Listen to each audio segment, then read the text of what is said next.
पहले महाराष्ट्र और फिर दिल्ली, दोनों ही जगहों पर एनडीए की बड़ी जीत के बाद से सबसे ज्यादा चर्चा अब बिहार चुनाव पर। एनडीए जहां अपनी तैयारी कर मिशन पूरा करने में जुट चुकी है, प्रधानमंत्री मोदी ने मिशन बिहार में जंगल राज और कुंभ कांड चला, तो विपक्षी नेता डबल इंजन की सरकार की नाकामी गिना रहे हैं। लेकिन सबसे ज्यादा नजरें टिकी हैं नीतीश कुमार पर। हालांकि आज नीतीश और मोदी की जोड़ी में जो केमिस्ट्री दिखी, उसने फिलहाल के लिए तो उनके इधर उधर जाने के अफवाहों पर विराम लगा दिया। लेकिन बड़ा सवाल यह है कि क्या इस बार बीजेपी बिहार में अपने लिए बड़ी लकीर खींचने में सफल होगी, और क्या नीतीश की पलटीमार पॉलिटिक्स इसके साथ ही रुक जाएगी? आज आवाज अड्डा में करेंगे इसी पर खास चर्चा। मेरे साथ जुड़ेंगे विशेष मेहमान। नमस्कार, मैं हूं लक्ष्मण राय, और इससे पहले कि आपको मेहमानों से आपका परिचय कराऊं, देखिए विशेष रिपोर्ट। बिहार में नीतीश मोदी की इस केमिस्ट्री ने बिहार में एनडीए की चुनावी तैयारी की तस्वीर साफ कर दी है। साफ है, टीम मोदी में नीतीश अभी कैप्टन की तरह ही होंगे। खुद नीतीश ने भी इधर उधर होने के सियासी अफवाहों पर विराम लगा दिया है, तो प्रधानमंत्री मोदी ने नीतीश को अपना लाडला मुख्यमंत्री बता दिया है। बिहार के लोकप्रिय एवं बिहार के विकास के लिए समर्पित हमारे लाडले मुख्यमंत्री नीतीश कुमार जी। डबल इंजन सरकार के बजट में बिहार पर बरसे प्यार को लेकर भी चर्चा खूब हुई कि इस बार बीजेपी की तैयारी बिहार में बड़ी लकीर खींचने की है। बिहार में मखाना बोर्ड और किसान सम्मान निधि की किस्त जारी करने के लिए जिस तरह से प्रधानमंत्री मोदी और कृषि मंत्री शिवराज ने कमान संभाली, उसको लेकर ये दावे और मजबूत होते दिख रहे हैं। प्रधानमंत्री मोदी एक कदम और आगे बढ़कर बिहार की सियासत में कुंभ का कार्ड भी चलाने से नहीं चूके। जंगल राज वाले महाकुंभ को ही गाली दे रहे हैं। महाकुंभ को लेकर भद्दी भद्दी बातें कर रहे हैं। राम मंदिर से चिढ़ने वाले लोग महाकुंभ को भी कोसने का कोई मौका नहीं छोड़ रहे हैं। मैं जानता हूं, महाकुंभ को गाली देने वाले ऐसे लोगों को बिहार कभी भी माफ नहीं करेगा। महाराष्ट्र चुनाव और दिल्ली चुनाव में बीजेपी की प्रचंड जीत के बाद से ही बिहार को लेकर चर्चाएं गर्म हैं। बीजेपी के नेताओं को मलाल है कि बिहार में बड़ा भाई होने के बाद भी कप्तानी छोटे भाई के पास है। वहीं अमित शाह ने चुनाव नतीजों के बाद संसदीय बोर्ड के फैसले लेने के बयान के बाद बिहार की पलटमार पॉलिटिक्स पर चर्चा तेज हो गई है। दिल्ली में रेखा गुप्ता सरकार की शपथ ग्रहण में नीतीश नहीं गए, तो विपक्ष के भी हाथ मौका लग गया। एक तरफ अगर डबल इंजन सरकार पर आरजेडी हमलावर है, तो नीतीश को लेकर भी मास्टर स्ट्रेटेजी तैयार हो रही है। डबल इंजन को सरकार चलाने का मौका दिया। केंद्र में 11 साल से प्रधानमंत्री नरेंद्र मोदी जी हैं, 20 साल से मुख्यमंत्री नीतीश कुमार जी हैं। साक्षरता के मामले में बिहार सबसे पीछे है। प्रति व्यक्ति आय और प्रति व्यक्ति निवेश में बिहार सबसे पीछे है। किसानों के आय में बिहार जो है सबसे पीछे है। बेरोजगारी में बिहार नंबर 1 है। पलायन में बिहार नंबर 1 है। गरीबी में बिहार नंबर 1 है। प्रधानमंत्री जी आते अच्छी बात है, लेकिन जब आते तब जुमलेबाजी करते हैं, जुमला बोलते हैं, बिहार के लोगों को ठगने का काम करते हैं। सबसे मौजूद सवाल बिहार के समक्ष है कि बिहार को भी गुजरात के साथ खड़ा होना, महाराष्ट्र के साथ खड़ा होना, उसके लिए विशेष राज्य के दर्जे को लेकर के प्रधानमंत्री जी को सारा संशय साफ करना चाहिए। बिहार के चुनाव में फिलहाल एनडीए तो एकजुट दिख रही है, लेकिन इंडिया ब्लॉक क्या करेगा उसकी तस्वीर अभी साफ नहीं है। कांग्रेस कुछ अलग ही सुर लगा रही है, तो आरजेडी इस बार 2020 के चुनाव की गलती से सबक लेकर खुद ज्यादा से ज्यादा सीटों पर लड़ना चाहेगी। ऐसे में क्या बिहार चुनाव इंडिया गठबंधन में बढ़ती दरार को और बढ़ाएगा, या फिर दिल्ली महाराष्ट्र से सबक लेकर विपक्षी एकता में कुछ समझदारी नजर आएगी? ये बड़ा सवाल रहेगा।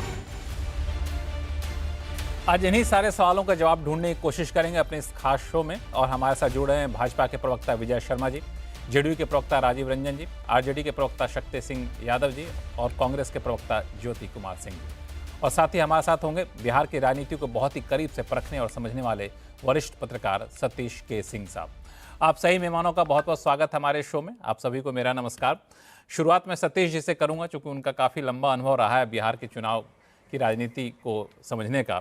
सतीश जी, जिस तरीके से प्रधानमंत्री ने बिहार की धरती से किसानों के लिए सम्मान निधि योजना डिसबर्स किया या बंटवारा किया, उससे पहले बजट में वित्त मंत्री मधुबनी पेंटिंग वाली साड़ी पहन के जाती हैं, और फिर अब ये और प्रधानमंत्री की तरफ से एक तरह से कहें कि जंगल राज का जिक्र करना, कुंभ का जिक्र करना, ये सारे क्या संकेत दे रहे हैं कि बिहार की राजनीति चुनाव को लेकर क्या नैरेटिव सेट करना चाहती है अभी से भाजपा?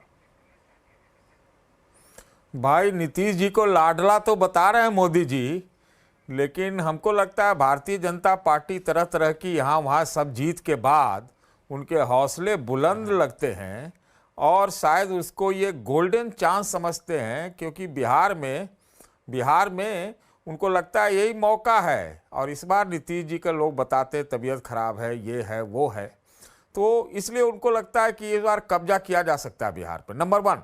नंबर 2, नीतीश जी अगर दूल्हा रहते हैं तब तो एनडीए के लिए ठीक है, लेकिन अगर उनको दूल्हा नहीं रखा जाता है या झूठ मूठ का दूल्हा रखा जाता है तो आप समझ लीजिए कि सिर्फ चुनाव पूर्व नहीं, चुनाव के तुरंत बाद भी अल्टा पलटी हो सकता है। तो 2 बात तो ये है। मैं कहता हूं कि इस बार नीतीश जी बिहार में A to Z फैक्टर नहीं है, नीतीश जी इस बार बिहार चुनाव के एक्स फैक्टर है। अब कुंभ की जो डुबकी वाली बात है, तो कुंभ की डुबकी या छठ का अर्घ, ये दोनों हमको लगता है एक ही प्रकार की चीज़ है। लेकिन बिहार में क्या आता है कि जब छठ होता है या छठ से पहले या कुंभ अभी हुआ है, उसके बाद लोग फिर अपने अपने जाति में चले जाते हैं। तो ये कुंभ का कार्ड तो खेला जा रहा है, और ये बात भी सच है कि कुंभ में शायद उत्तर प्रदेश से कम लोग बिहार के नहीं आए होंगे प्रयागराज में। तो बात तो ये ही है, और अब देखिए क्या होता है, आगे आगे क्या बढ़ता है। ये बात मैं ज़रूर कहूँगा कि जो सामाजिक न्याय और जाति जनगणना आधारित जो राजनीति थी, मुझे लगता है वो तेजस्वी के तेवर में भी, और इन दो चीज़ों का जो मैंने जिक्र किया उसमें हमें फिलहाल कुछ कमी नज़र आती है। जो तेजस्वी के तेवर 2020 के चुनाव के समय थे, वो हम तो आपके चैनल पर कहते थे कि ये लोकसभा चुनाव में ये जो हड़बड़न खटोला डोला रहे हैं, नतीजे उनके बहुत सार्थक नहीं आएंगे। तो जो लोकसभा में उन्होंने एक प्रयोग किया कि MY से आगे बढ़ के बाकी जातियों को भी जोड़े, तो अभी देखते हैं कि आगे आगे क्या होता है, कौन कौन सैटेलाइट, कौन कौन उपग्रह, कौन कौन पारिवारिक नेता किस सांचे में, किस खेमे में रहता है। तो ये है, अभी खुला हुआ है बिहार का खेल, अभी खुला हुआ है बिहार का चुनाव। और लेकिन आपने संक्षिप्त में जो बातें कहीं सतीश जी, वो भाजपा के प्रवक्ता हो या फिर जेडीयू के, चाहे आरजेडी के या कांग्रेस के, सबके लिए आपने कई सारे सवाल पैदा कर दिए। तो मैं अपना सवाल लेके जाऊं, इससे मैं पहले चाहूँगा आपने जो सवाल पैदा किए उसका ही जवाब लूँ। विजय शर्मा साहब, सबसे पहले आपके पास आऊँगा मैं। यहाँ प्रधानमंत्री मोदी की तरफ से लाडला कहा जाना, इसके तमाम अर्थ निकाले जा रहे हैं, और जैसा कि भी सतीश के सिंह साहब ने कहा भी कि ये भले ही नीतीश कुमार की अगुवाई में चुनाव लड़ रहे हों, लेकिन चुनाव जीतने के बाद नीतीश की अगुवाई में ही सरकार बनेगी। ये काफ़ी हद तक इस बात पर निर्भर करेगा कि सरकार कितनी चलती है, क्योंकि चुनाव के बाद भी पलटी मार हो सकता है मामला। इसकी चिंता तो होगी आपको। देखिए लक्ष्मण जी, जो जेडीयू है वो हमारी नेचुरल एलाई है। अगर 2 बार को निकाल दें तो दशकों से हम एक साथ इलेक्शन लड़ते हुए आए हैं और हम सरकार चलाते हुए आए हैं, केंद्र में भी और राज्य में भी, और हमारे यहाँ किसी तरह का मनमुटाव नहीं होता। और आपने देखा होगा, शायद अगर मैं ठीक हूं तो 2 बार हमारी सीटें भी ज्यादा आई हैं बिहार में, फिर भी चीफ मिनिस्टर कौन बने? नीतीश कुमार जी। और नीतीश कुमार जी के लिए जो प्रधानमंत्री जी ने शब्द बोले हैं, वो बहुत बड़ी बात है, बहुत बड़ी बात है। हमारी 20 राज्यों से ज्यादा स्टेटों में सरकार है, लेकिन लाडला शब्द तो यहाँ प्रयोग किया है। तो उनका विशेष स्नेह है नीतीश जी के लिए। और जिस तरह से हम सोच रहे हैं, आपने देखा होगा जिस तरह से मखाना उद्योग के लिए, विकास के लिए किस तरह की योजनाएं लाई जा रही हैं, उनका उद्घाटन किया जा रहा है, कुछ योजनाएं पूरी हो चुकी हैं। तो जो बिहार है, आप देखेंगे झारखंड हो, बंगाल हो, उत्तर प्रदेश हो, लगती हुई सीमाएं, उनमें अब बेहतर करता हुआ नजर आ रहा है बिहार। क्योंकि लालू यादव का जो राज था वो जंगल राज था। उनके साले जो हैं, उन्होंने खुद पोल उनकी खोली। अभी कुछ दिन पहले उन्होंने इंटरव्यू दिया था, किस तरह से एक chief minister chief minister house में बैठ के किस तरह से फिरौती का काम करते थे, उनको छुड़वाने का काम करते थे, फिरौती लेने का काम करते थे, और उन्होंने नाम लेके गिनवाया बाकायदा। और ये बात प्रूव करती है, क्योंकि आरजेडी ने उनके खिलाफ कोई कार्रवाई नहीं की, कोई कानूनी कार्रवाई नहीं की उनके खिलाफ। इसका मतलब ये सच है। और किस तरह से आपने देखा होगा विद्यालय, क्योंकि हमारा जो यूथ है, अगर हम उनको नहीं बनाएंगे तो आने वाला कल तो अंधकार में जाएगा। तो उन्होंने किस तरह से चरवाहे स्कूल खोले थे। अरे भाई, चरवाहे स्कूल खुल सकते हैं क्या? अब मुझे बताइए, कैसे शिक्षक कहाँ आएगा? वो अपनी गाय को, भैंसों को कहाँ रखेंगे? इतने बच्चे कहाँ आएंगे? आंधी तूफान बारिश आएंगे, कहाँ आएंगे? वो एक शिक्षा को ठप करने की उनकी नियत थी कि ताकि लोग शिक्षा से वंचित रहे और तुम्हारा राज ऐसे ही चलता रहे। तो कैसे गाड़ियां उठवा लेते थे, बेटी की शादी होती थी शोरूमों से। तो ये तो जंगल राज, फिरौती राज, और किस तरह से तुष्टीकरण की राजनीति होती थी, दंगे होते थे, और किस तरह से जमीन के बदले नौकरी दी जाती थी। उस दौर को देखा है जनता ने, इसलिए बार बार लालू यादव जी को ठुकराया है। आपने देखा होगा, कोई भी इलेक्शन उठा के देख लेकिन लीजिए। जनता की अपेक्षाएं जो हैं विजय शर्मा जी, जनता की अपेक्षाएं भी इससे काफी ज्यादा बढ़ गई हैं। राजीव रंजन जी, अब बिहार भी चाहता है कि वो महाराष्ट्र और गुजरात के साथ कदम से कदम मिलाकर चले।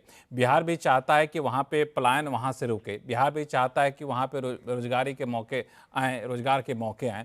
लेकिन 11 साल से करीब केंद्र में भाजपा की शासन है, आप उससे ज़्यादा समय से वहाँ पे मुख्यमंत्री लेके हैं, लेकिन इसके बावजूद इसमें बहुत कमी आई नहीं है।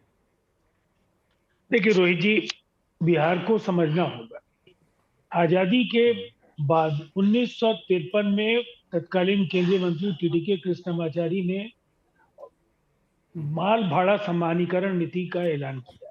उसका सबसे ज्यादा नुकसान बिहार को हुआ, इसलिए कि माइंस एंड मिनरल्स बिहार में प्रचुर मात्रा में थे। औद्योगिक विस्तार की असीमित संभावनाएं थी। उसका लाभ इस फैसले का मिला महाराष्ट्र और जो उस समय पश्चिमी भारत के राज्य थे और जो दक्षिणी भारत के राज्य थे। उद्देश्य पूरी तरह से बिहार को एक आंतरिक उपनिवेश के तौर पर इस्तेमाल करने का था, और उसमें दशकों तक लगभग 5.5 दशक कांग्रेस की सरकारें देश में रही हैं।